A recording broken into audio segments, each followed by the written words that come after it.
পঙ্খী রে যা যা তুই উড়াল দিয়া যা। আপনার কণ্ঠে যে বাউল সুরের জাদু, এটার পেছনের রহস্যটা কি আসলে? আসলে সুর অবশ্যই আল্লাহর দান। আর সুর কখনোই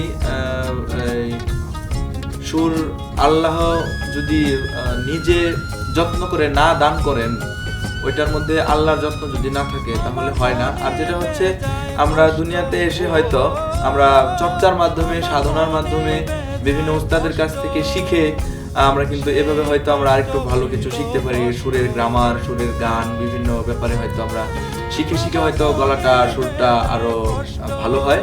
তবে মূল যেটা আমি বলতে চাই, সুরের যে মূল জিনিসটা, গলার যে সুর, ভয়েসটা, এটা একমাত্র আল্লাহ তাআলার তৈরি, আল্লাহর দান। আর এটাকে সাজিয়ে গুছিয়ে নেওয়ার দায়িত্ব হলো আমাদের।